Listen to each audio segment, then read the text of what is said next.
Hi everyone, Life Coach Carisa here, coming to you today to talk about thoughts because it really is all about the thoughts. I sometimes refer to this as the T line on the self-coaching model.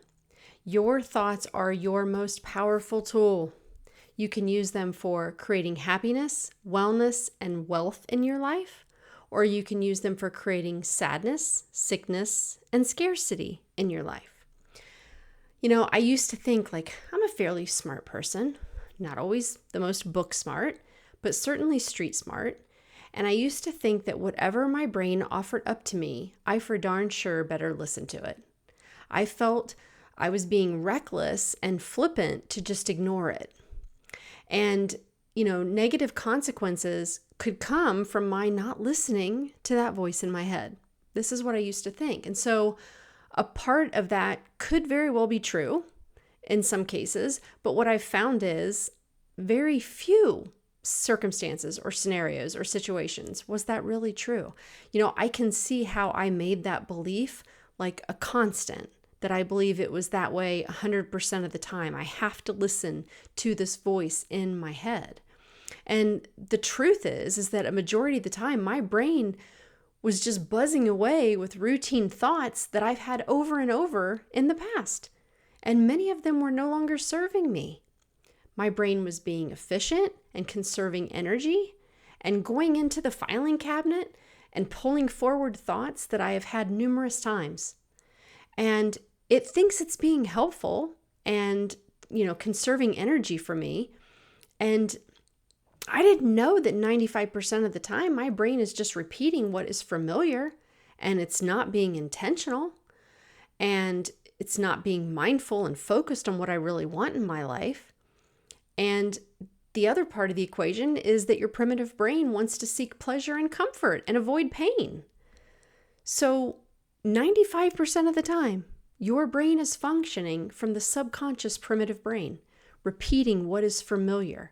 It is not being intentional. It's not focused on what I really want in my life. And, when we learn something new, it creates a very weak neural pathway. And if we continue to repeat it, and especially if we add a significant amount of emotion to it, that neural pathway becomes more well-worn and it becomes on auto repeat in our brain. Did you know any of this? I didn't. This was a game changer for me. It cautioned me to understand better how my brain functions and what I need to do to get the results that I want in my life. How do I utilize my brain in the best manner to go after what I want? So, think about it this way. The quality of your thoughts creates the quality of your life. It may sound dramatic, but it is absolutely true. So I want to share an example with you that'll kind of illustrate the power of a thought. And I'm going to just use myself as an example. Let's say I want to put a new video out into the world to share a concept that I just know will help people. And one day I'm in my office brainstorming and I'm creating content. And I'm using my prefrontal cortex to do all this higher level thinking. This is a beautiful process that our brain does. We are the only species that has this evolved brain that can plan and create amazing things. So I have this great idea. I write all the content that I want to put out in the world. And what happens? Here comes my good old friend, the primitive brain. It begins to pop all these thoughts into my head. No one may like it. I may not get anyone to watch it. I may not get any comments on it. I could mess up. I won't execute it perfectly. This is a waste of time. I should just forget the idea and try something else. Can you see the downward spiral? This is what happens to us time and time again. Our primitive brain, as a way to be helpful and keep you safe and save your precious energy, throws up all this doubt. Those thoughts of doubt begin to create feelings that don't feel so good. And so, of course, we can lose our momentum. Sometimes completely abort the plan before we even get started. So the circumstance for me is creating a new video of helpful content. And I had a thought, many of them I shared just a second ago, but if we just pick one, no one may like it. This causes me to feel unmotivated. And so the actions I take may look like to judge my content, to watch other content out there and compare mine heavily, to procrastinate and not move forward with a plan, to maybe stop and start multiple times and get distracted. I may buffer and look for other things to take my attention away from this.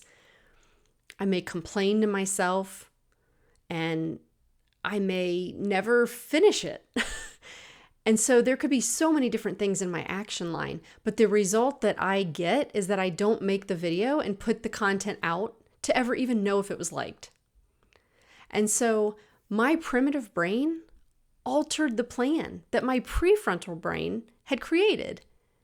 And this gets me no farther ahead. If I was instead to be able to be a watcher of my thoughts and see them all coming in with all their negative energy, this is where I can pause and I can say, wait a minute. The truth is, this was a good idea.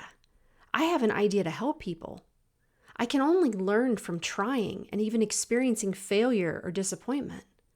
What is the worst that can happen if I try this? Of course, my primitive brain is offering all this up.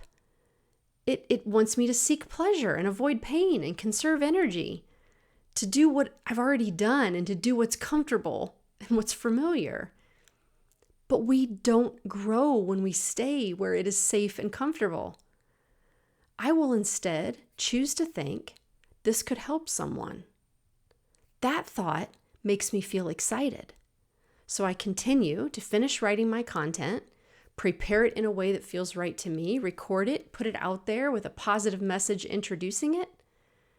And my result is I put content out in the world that can help someone. Can you see the difference between those two examples? I said this earlier when I started, but I'll repeat it. Your thoughts are your most powerful tool. You can use them for creating happiness, wellness, and wealth in your life, or you can use them for creating sadness, sickness, and scarcity in your life. Deliberate thinking is a choice. I can choose to think my contribution is not good enough, or I can deliberately think the world needs what I have to offer. Can you feel the difference in the energy those two thoughts create? This is what's happening in your mind, and it is dictating what you do and the results you get. Now, the beautiful news is you always have a choice. It all starts with awareness. Being aware of what is happening in your brain and not always jumping along for the ride. Question your thoughts. Look at them. Decide, do I like these? And are they serving me? You know, your thinking is always causing you to feel the way you do. So if you want to change how you feel, start with your thoughts. And this is where a life coach is so helpful. We look at your thoughts and we present a new perspective to you. And once we look at a thought under the magnifying glass, we can decide whether the thought is serving you or ultimately you want to let it go or replace it. So again, all your power resides in your thoughts. Watch back through this video. Maybe make a list of thoughts that you see coming into your head in a future circumstance or situation. And I want you to just look at them. It really helps sometimes to put them on paper and look at your thoughts. Would you put them on a positive column or a negative column? Because the totality of those thoughts, whichever side weighs heavier, is what's creating the results in your life. All right, as always, I hope you found this helpful. Thank you to everyone for listening. Please subscribe to my channel if you like the content, like the videos, or share them if you find them helpful so that I can expand my reach to more individuals. And remember, be a watcher of your thoughts. Have a great week, everyone. Take care.